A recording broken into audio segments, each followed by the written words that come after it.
apa kabar? Saatnya Anda menyimak berita Semarang bersama saya, Auriga Agustina. Sejumlah berita menarik akan kami sajikan untuk Anda. Berikut 3 berita utama hari ini. Dikejar pegawai karaoke karena tidak membayar tagihan. Sebuah minibus terjun ke sungai di Kabupaten Demak. Polisi, keenakan pihak kepolisian. Pelaku pembunuhan disertai mutilasi terhadap pengusaha isi ulang air minum di Kota Semarang ditembak polisi. Pelaku sakit hati lantaran kerap dipukul korban.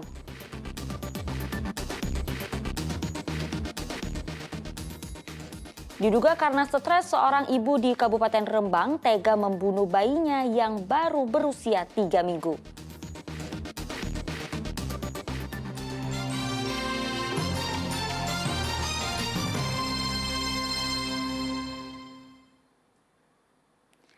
Kita ke informasi pertama, minibus pelanggan sebuah tempat karaoke terjun ke jurang usai kejar-kejaran dengan pegawai karaoke di Jalan Raya Purwodadi, Demak. Kejar-kejaran terjadi lantaran pengemudi minibus tidak membayar tagihan usai berkaraoke.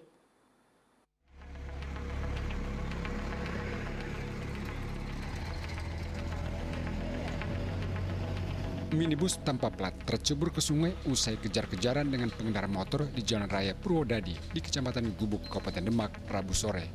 Dari video amatir warga, minibus terbalik sehingga roda berada di atas. Kecelakaan terjadi setelah minibus dikejar sepeda motor yang dikendarai pegawai sebuah tempat karaoke. Minibus sempat terhenti karena dihalangi sepeda motor. Menurut saksi, pengendara motor dan pengemudi sempat terlibat adu jotos. Namun pegawai karaoke akhirnya kabur lantaran pengemudi minibus mengancam dengan senjata tajam. Keributan dipicu lantaran pengemudi minibus kabur dari tempat karaoke tanpa membayar tagihan. Dikejar anak-anak. Berapa orang? Motor dua. Boncengan semua? Boncengan semua.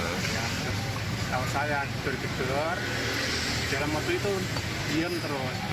Tidak keluar-keluar. Terus keluar, terus pada jotos-jotosan. Baku hantam. Dan yang kasir tahu ya, Karaoke. kafe mana enggak tahu ya. Tapi nyebutnya Dewi Sri gitu ya. Ya, kebetulan yang ngumpet di dalam itu masih kasir Dewi Sri. Katanya yang bawa mobil itu bawa sesuatu senjata. Pistol apa Pak? Nggak tahu nama saya seperti bawa senjata pada lari. Nah, kemungkinan mobil nyemplung itu putar balik mau mengejar anak-anak tadi. Karaoke katanya ya, karaoke itu nggak bayar, kurang 160 apa 170 itu kabur gitu.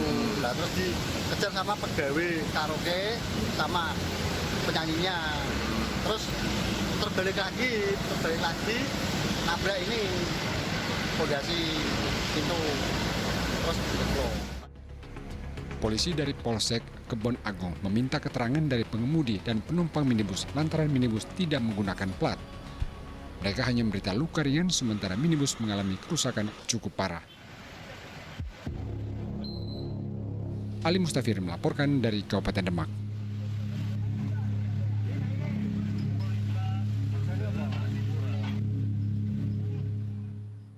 Sementara itu, sebuah mobil jenis sedan terjun ke sungai di Kabupaten Klaten.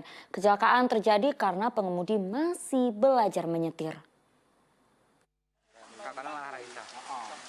Kecelakaan tunggal mobil jenis sedan terjadi di Jatinom, Kabupaten Klaten, Rabu siang. Mobil yang dikemudikan Sudadi terjun ke Sungai Manton. Kondisi mobil ringsek dan kaca pecah akibat terjatuh dari tebing setinggi 20 meter. Kecelakaan terjadi karena pengemudi sedang belajar menyetir. Itu terdengar suara seperti orang nebang pohon, Pak. Saya waktu terdengar suara itu mau ke lokasi, cuman saya takut ular, jadi saya nunggu teman. Nah, setelah teman saya datang, ada orang naik dari sungai, 2 orang, dengan keadaan hidung berdarah, Pak. Terus saya tanya, kenapa Pak? Itu ternyata mobilnya terperosok, langsung lari ke TKP. Akibat kecelakaan, pengemudi menderita luka ringan. Krisna Agung melaporkan dari Kabupaten Klaten.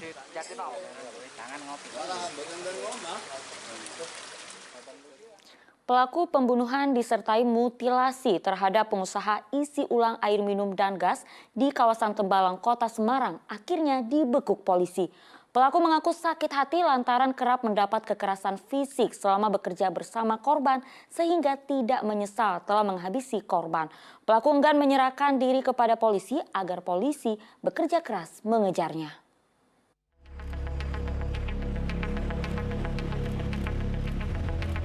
Seperti yang diduga sejak awal, pembunuh yang memutilasi dan mencoret jasad pengusaha isi ulang air minum dan gas, Irwan Huta Galung, adalah karyawannya sendiri. Pelaku adalah Muhammad Hussein. Ia dibekuk dan ditembak tim reskrim Kepolisian Resor Kota Besar Semarang di kampung halamannya di Banjarnegara.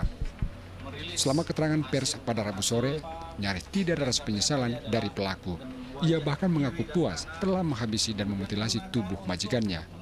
Pelaku sempat meninggalkan jasad begitu saja selama 2 hari di dalam ruko tempat usaha korban, sebelum dicor semen di area parit. Selama jasad ditinggal, pelaku pergi ke tempat angkringan untuk menenggak minuman keras.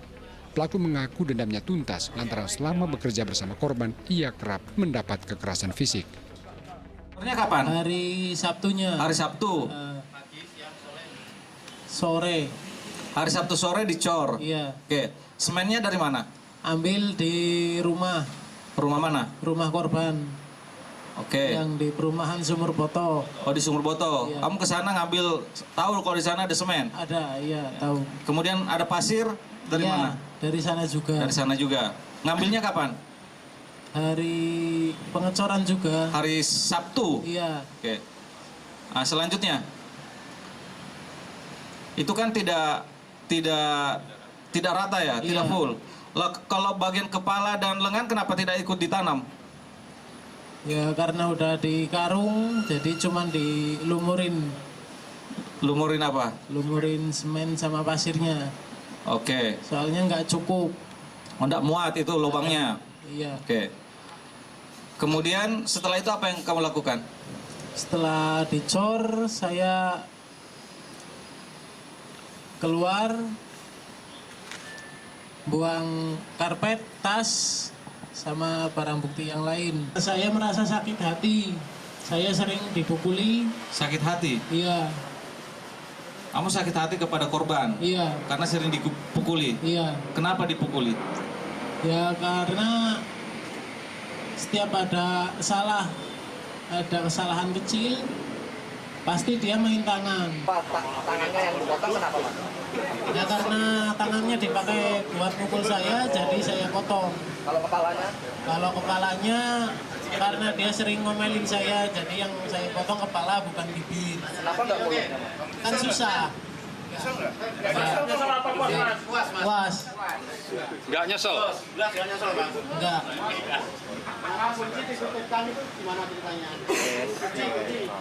Kunci saya titipkan karena saya mau pulang. Iya. Berarti kamu pulang bawa apa aja? Bawa motor. Ini motor siapa ini? Korban. Pelaku sempat menceritakan aksinya kepada Imam, pedagang angkringan yang berjualan dekat lokasi kejadian. Namun ia enggan menyerahkan diri kepada polisi. Diri ke polisi, keenakan pihak kepolisian.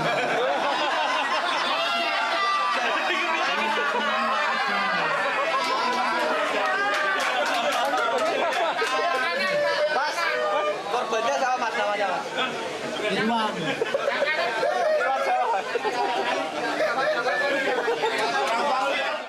Polisi menyita linggis dan pisau yang digunakan pelaku membunuh korban. Sejauh ini polisi menetapkan Hussein sebagai tersangka tunggal dan dijerat dengan pasal pembunuhan berencana. Bersangkutan akan dijerat dengan pasal KUP pasal 340 pembunuhan berencana, di mana disebutkan dalam pasal itu ancaman hukumannya hukuman 20 tahun penjara. Sementara Imam, pedagang angkringan, masih berstatus saksi. Imam berpotensi menjadi tersangka karena tidak melapor polisi terkait tindak pidana pelaku yang sudah ia ketahui.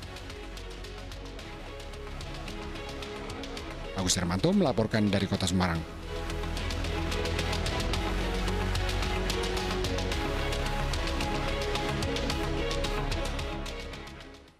Ya, sementara orang tua pelaku pembunuhan disertai mutilasi terhadap pengusaha isi ulang air minum dan gas di Kota Semarang menyerahkan sepenuhnya seluruh proses hukum kepada polisi. Orang tua mengaku selama merantau pelaku tidak pernah berkabar kepada pihak keluarga. Kediaman orang tua Muhammad Hussein di Dusun Gemilang, Desa Sampong, Kabupaten Banjarnegara tampak sepi usai penangkapan Hussein. Sang ayah terlihat masih syok karena tidak menduga putranya telah membunuh majikannya, apalagi tergolong keji karena memutilasi tubuh korban. Sang ayah bercerita, sejak merantau Hussein tidak pernah berkabar kepada orang tuanya. Ketika pulang pada hari Minggu lalu, Hussein tampak biasa-biasa saja sehingga orang tua tidak menaruh curiga. Namun demikian sang ayah menyerahkan sepenuhnya kepada polisi terkait proses hukum terhadap putranya.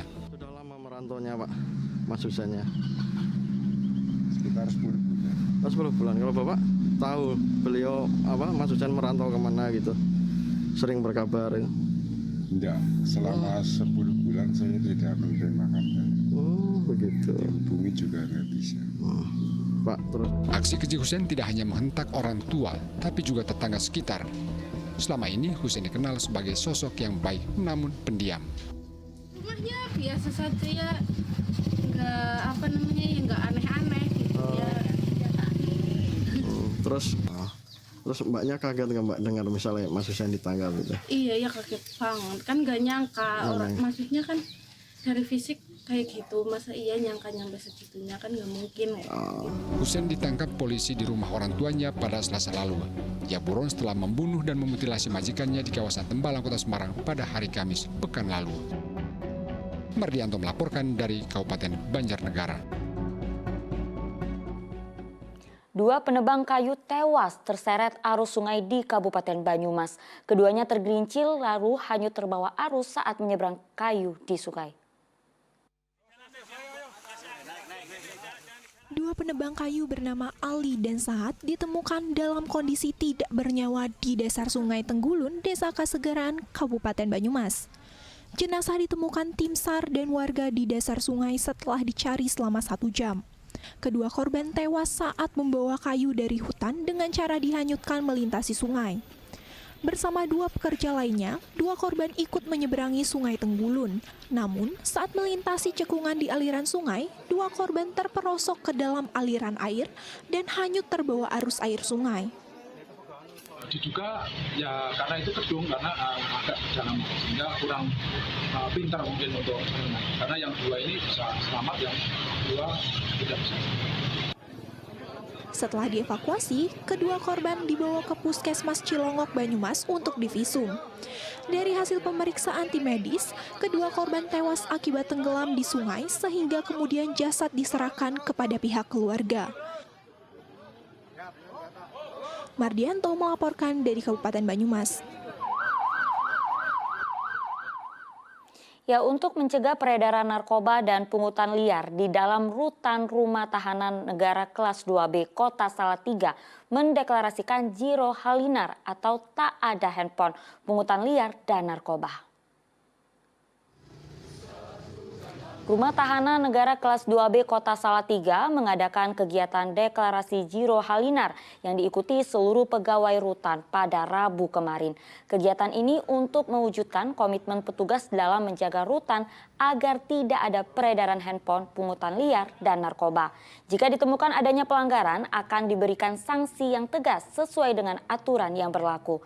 Saat ini Rutan Salatiga juga termasuk ke dalam 83 satuan kerja pemasyarakatan se-Indonesia yang diajukan ke tahap penilaian internal Inspektorat Jenderal Kemenkumham.